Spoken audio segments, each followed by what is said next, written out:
Good morning. Hello again. It's Jonathan Herbst, founder and CEO of ScaleUp GROWTH Partners and ScaleUp Operating System. Welcome to our Stories of Scaling Up series, where we're chatting with owners, managing directors, founders, and business leaders of scaling companies and organizations. It centers around their entrepreneurial journey so far and their aspirations for their companies. So today I'm speaking to Alan Sweeney, who's CEO of MediaHub Australia. And Alan, welcome. Thank you for having me. So we've just had a quick chat prior to. So Alan's got a bit of a different experience in that, and we'll explain his core customer in a moment, but a bit of a different focus to my average, none of my clients are average, but to the average person I interview. So Alan, tell me, what do you do? What is MediaHub Australia and what's your focus? So MediaHub was conceived as a play-out centre. Play-out means that for broadcasters, we're in the broadcast industry, so for broadcasters, they go out and get content and they compete on content, but they have to get that content to your television screen or to your mobile device, whatever form you use. So that content, which is thousands and thousands and thousands of digital files, they have to use technology to get that to air. So we're an outsourced provider, so the broadcasters contract with us. We take their content, which they give to us. We then match that content to a schedule. So just like your TV guide, we match all of that. So when you're watching television, it looks seamless. So it all perfectly follows each other. You go to a break, you then get your promotion for something, then you'll get commercials, then it'll go back to a promo usually, and then it'll go back into the content. So that all looks really seamless. But behind the scene, there is a lot of black ducks paddling very, very hard. So the broadcasters are, 7, 9, ABC, whatever, they outsource that whole thing to you? Different clients. So ABC certainly, Win Corporation, in the not too distant past, Prime, Sky News, so Australian News Channel, Impartia. These are all clients of ours, and largely most of the broadcasting industry uses some level of service of MediaHub. So we do a very high proportion of the channels in Australia. So if you turn your television on and you're watching it and it goes black, you finally met the person responsible for that. Wow. So I'm sorry, you've got me a bit fascinated. So what about things like news breaks and things like that? So your team is operating 24/7 essentially? Correct, 24/7.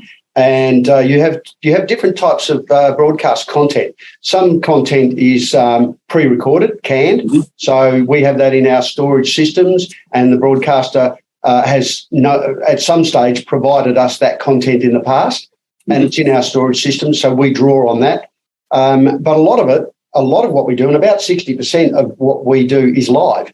So we connect directly through to the broadcast studio, where you have a director who's controlling that particular program. So our staff, who do what we call presentation control, they'll be liaising directly with that director. So when they say, for example, we're going to go to a break in 20 seconds, then our people are ready to go to that commercial break or that promo break, and you get your classic countdown, 5, 4, 3, 2, 1, go. And then you come back into live, or the system itself, which is automated, will automatically go back to the next piece of content. Isn't that fascinating? I just would always assume, and maybe it's because I watched series like the series out of the US. But I always assumed there was this huge team in a production studio doing all of that. No, it's on site.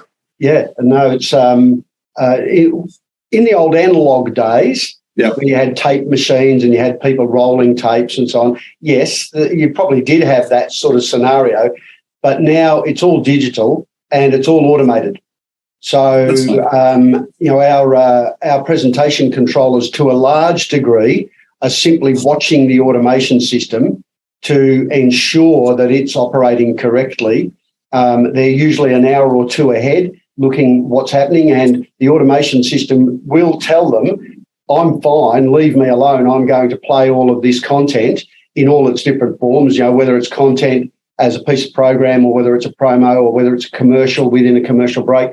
So the system will tell the operator that that it's got everything it needs, leave me alone, or it will come up and it will tell you that I need intervention, you need to do something, the timing's not right, or I don't have this piece of content, I can't find it.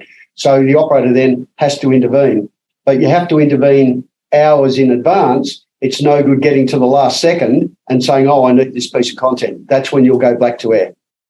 Isn't that fascinating? I've never even thought about that. So where are you based? So it's an Australian, you're focused on Australian clients. We're in Sydney. And this place was built back in 2010. So it was a purpose-built facility, and it was part of the change of the industry away from analog to digital. So it was a very purpose-built digital play-out facility. And was this built by the channels or built by you, Alan? No, it was built by you might call it a joint venture between the ABC and Win Corporation. So those two, the ABC and Win, are the shareholders, 50-50 in MediaHub. Wow, I've learned a lot today. Mm. So tell me, you've been through the pandemic like we all have. What are some of the things that some of the actions you took at the time that will remain part of your business going forward? Yeah, look, that's a really interesting one. Because MediaHub plays out on behalf of the ABC, so if you're watching the ABC anywhere in Australia, it is coming from MediaHub. Doesn't matter where you are, it comes from MediaHub. Okay. So because we play out on behalf of the ABC is the national broadcaster.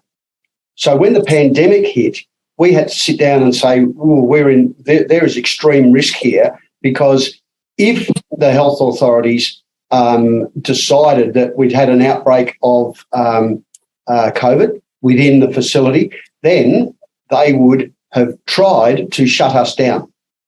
That can't be, because if you shut down MediaHub, you shut down the national broadcaster around Australia, and you just can't do that.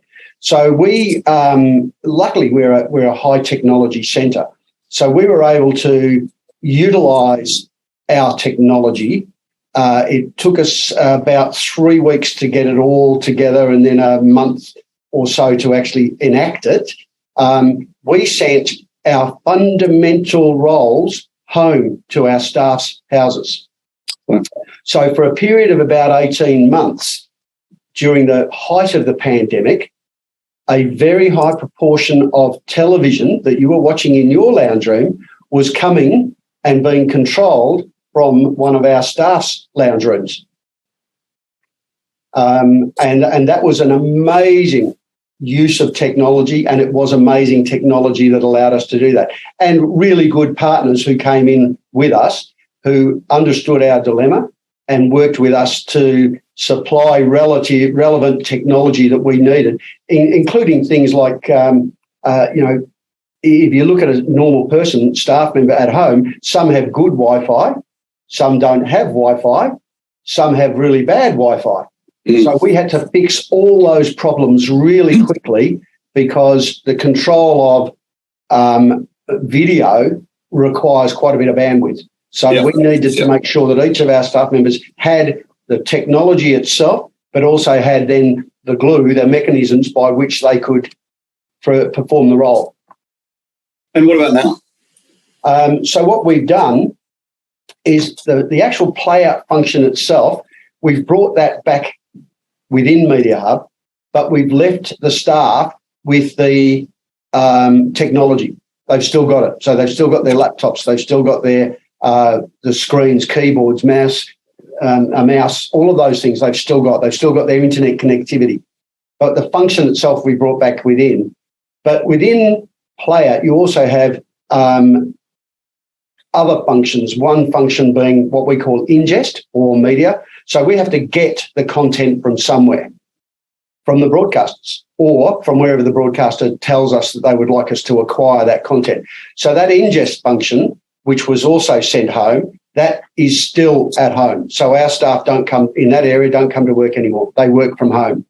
And then at the other end of the chain, when we finish doing all the stuff in the middle, putting together the TV into its linear form to match the schedule, we then have to send it out. And, of course, we're in Sydney, but just imagine the signal or that particular piece of content has to say, get to Cairns and Mount Bellenden and Kerr behind Cairns. That's a very long way from Sydney. So to get it there, it's got to go through a chain of devices. Some of it might be copper, some might be fibre, some might be microwave links. So there's many different ways, but signal doesn't propagate very well. So it'll only go so far. Then you have to take it in, bring the signal in, put it through a booster, and then send it out and send it to the next leg. So that's called the National Operations Centre. So that's where we trace the signal going through all the way to, say, Cairns, and our systems tell us the strength of the signal. Is it broadcast quality? So we monitor that all the way along, all over Australia. That function is still being run from home. Yeah, it's. I'm to be honest, I'm fascinated and intrigued. If I think about it, I live in Bowral, which is about an hour and a half southwest of Sydney, and that's where my office is. So I'm talking to you, beaming up, via Zoom from Bowral today. But I think about it, my news, my local TV news from the ABC is a different TV news to the one you get in Sydney. In time of flood, bushfire, crisis, each ABC local news and radio channel, they're all carrying different local news. It's an extraordinary organisation you're running, Alan. It's really interesting technology, and the key for us is staying at the very leading edge of that technology. I'm often asked, and I say that what is my stock in trade? Well, my stock in trade is the leading edge of technology, because otherwise the broadcasters could just do it themselves within their own businesses instead of outsourcing to MediaHub or the likes of a MediaHub. So we have to stay at that very, very front edge so that we are always able to offer developing systems, smarter, better, faster, higher quality, all of those things. We have to be right there all the time. It's interesting. So that I have a couple of masterminds I run, and I was working with one of my masterminds yesterday, and I flashed up a photo of an America's Cup catamaran. And they all look at me blankly as they say, what are you talking about? And because I'm a sailor, it's my passion. And I said, look, all businesses today are about technology. Look at sailing. This has gone from a vanilla boat in the water to these things are running around at 50 kilometres an hour, on foils. Everybody's wired up in the boat. It's all driven by technology. And the point I was making was that, if you don't stay ahead of the technology game in whatever industry you're in, some 22-year-old out of Silicon Valley is going to come along and disrupt your business and perhaps destroy it. That's correct. You cease to be relevant. So you always have to be mindful of that risk and always trying to change technologies. For example, I've just come back from Europe, where I went over to IBC, or the International Broadcast Convention, looking at all the developments in technology as they relate to broadcast and, more than that, the Internet of Things. So, so much change, so much development. And because of mobile devices, the younger people of Australia, they, unlike me, I got exposed to a mobile phone and I've been exposed to the internet. But the younger people, they haven't been exposed to it. They don't know anything but that. And if you look at the 13 to 16-year-old age group, some statistics that I've just been looking at recently, they use their phone 80% of the time for streaming type services. Funnily enough, the 13 to 16-year-old group only use their mobile phone as a phone 6% of the time. So they snack, they consume on the go, and convenience is the thing they're after most. So they're not like me. I walk into my lounge room and I turn my TV on. The young kids do not do that. That would be abhorrent to them. What they have is their mobile device, and they'll watch anything they want. And when they stop watching it, they put it away. And then a week later, a day later, 4 hours later, they'll simply go back to what they were watching, and it will start exactly where they finished left off. So their approach is different. So we as technologists in the broadcast industry have to look at, okay, what's happening in the world of linear TV? It's definitely declining. No one really understands where it'll stop. It won't go to zero, but it will decrease, and it'll plateau somewhere. But on the other hand, at the same time, there is a massive increase in streaming consumption as that changes. Hence you see the broadcasters all with their own streaming services now. And one of the newer technologies that's coming out is called fast TV. Fast means free to air, free, ad-supported streaming television. So that means that people, you and me, we can go and click on one of those streams, and it's just like watching linear TV, but you're watching it on the go. And because it's internet-based, it will know who you are. So you might get an ad for a Mercedes, and I might get an ad for a Suzuki Swift, because of our different demographics and the different way we look at things. So once you sign up and you give it really base information, the system itself will put the ad in relevant to your demographic. Wow. So that's one of the new emerging things. And that will balance linear TV in your lounge room, linear TV on the go. Yeah, I mean, it's fascinating. In the car for a short period yesterday, and one of the ABZ presenters was at a dial-in talking about remote controls for TVs and smart TVs. No, but what about smart remote controls, and how do you actually get if I wanted to search for a particular TV show that is on, and I don't know what channel, I don't know what streaming, Netflix or whatever. You can't just go and do a search for that one thing. It's all the developments that need to come. I was fascinated when you were talking. I think I'm maybe a bit older than you, but I remember in a car. I was a soldier in 1986 as the aide-de-camp to the Governor of New South Wales, and driving north with the then Lieutenant Governor in the back of the car, and he had one of these big clunky brand new mobile telephones. And as we're driving over the Hawkesbury River, and he kept dropping in and dropping out with his reception, he was saying to Don, our chauffeur, Don, stop driving in the shadows, as in shadows. Yeah. And here's Don in the Crown Rolls Royce driving up, trying to stay out of the shadows of the trees. It was one of the most, one of my favourite memories. Yeah. Anyway, so listen, tell me, since you've been, what does the future look like for you? You've answered a bit of that now, and the main challenges moving forward. You've covered a bit of that, but where do you see MediaHub going, and what are the key challenges? Yeah, well, it is what we've been talking about, the technology, and I refer to it as the three kings. So the three kings are content. Yes, content's always been king for broadcasters. Yep. And the consumer. The consumer is king. The consumer will dictate what they want, when they want it. But the new king, and I refer to this one as the king of kings, is convenience. Yep. Particularly the young people, the younger demographic, as they're coming through, they demand convenience.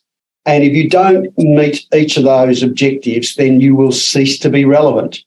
So I have to, with our team of people, we're forever looking at these things and the challenges.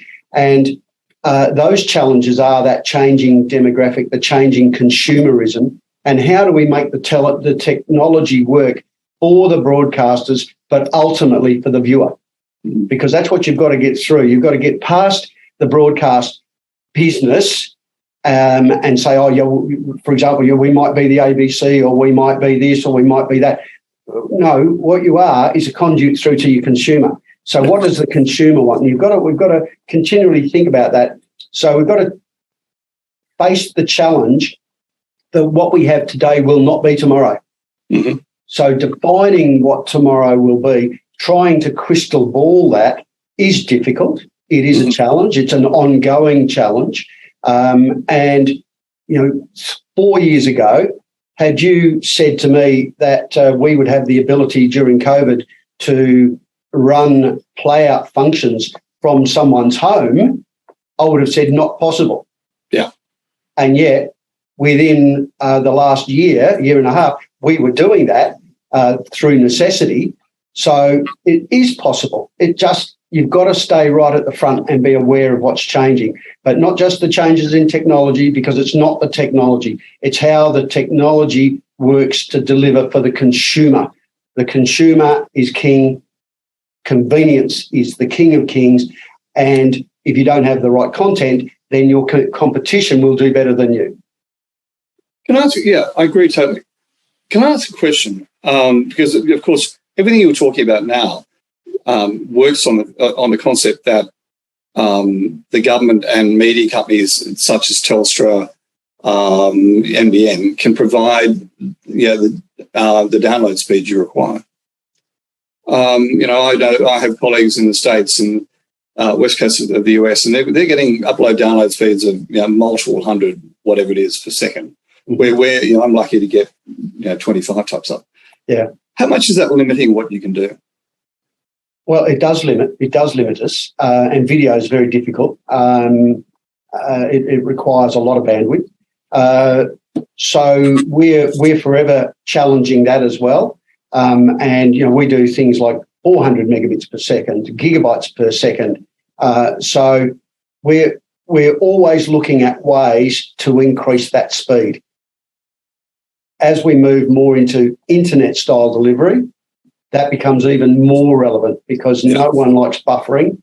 And again, the younger demographic of today, they won't accept buffering. So if you've got a slow delivery or a pixelated delivery, they will turn you off very quickly, and they'll go to something else. So we have to be mindful of that, and we're forever working and changing and developing that.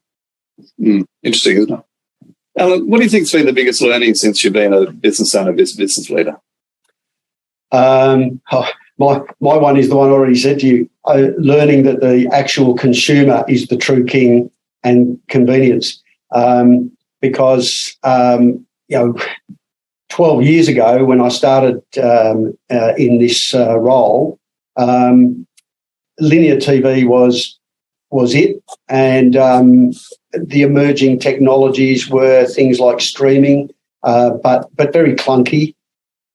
Over that time, watching that develop and watching the absolute rate of development has been an eye-opener.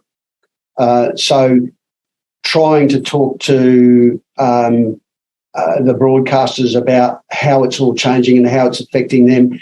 And sometimes the broadcasters themselves have been ahead of us, and sometimes they've been behind us. So you have to rely on your partners. If you treat your clients like retail clients, you will fail. You've got to have a partnership. You've got to be involved because it wasn't all thought of here. So you've got to listen to what they're saying and what they're seeing and how they view their business and their business development and the external factors that are affecting them. And you've got to become part of that ecosystem to be able to properly deliver. Right. Thank you. Tell me, when you think of the word successful, I'm going to be interested to hear who you say here. When you think of the word successful, who comes to mind first and foremost and why? Well, I can't answer that the way you asked the question because I don't have personas that I look at someone and say that is a very successful person. Success for me is the people you work with and the way that they work with you, and the vision that they have. So I always rate success around more vision than anything else. What are people seeing and how much they care about this changing world and what they can do to be part of that. So I get very excited by people who really do see things in the future. It doesn't mean they're necessarily right, but that's the way they're thinking. So that's what I call success. Anyone who is forward thinking is a successful person. If you're only living in the moment, then you might be even successful at that moment, but you probably won't be further down the track. Interesting. Yeah, that's one of my favourite questions. Yeah. Because I very, very rarely do I get a inverted commas straight answer. I'm just enthralled by the answers, and I can absolutely see where you're coming from. Mm. Are you a reader?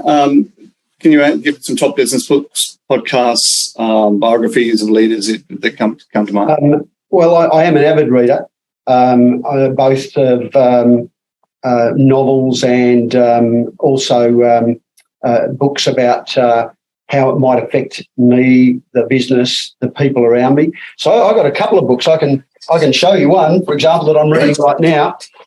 Cloud Strategy. I'm not promoting any. No. Don't, please tell us who it is. I'm not the ABC. Yeah. So things like Cloud Strategy. I like reading things. So who is that book by then? That one's by Gregor Hope.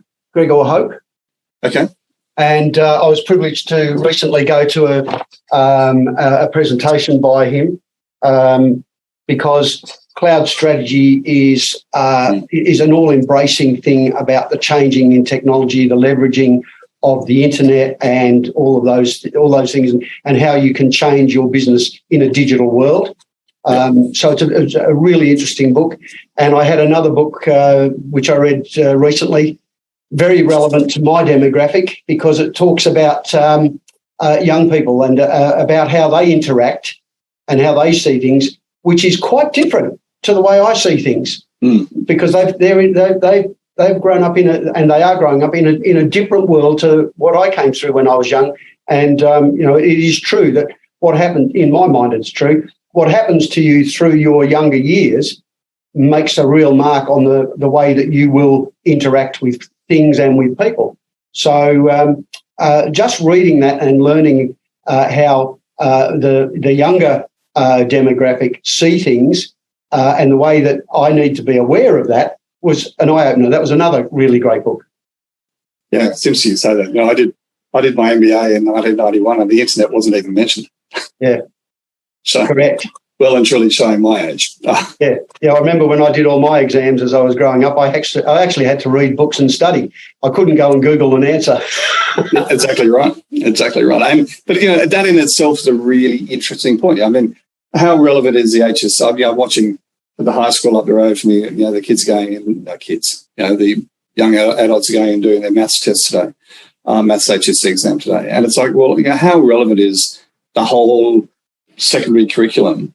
I have a law degree. When have I ever picked up a legal book since university?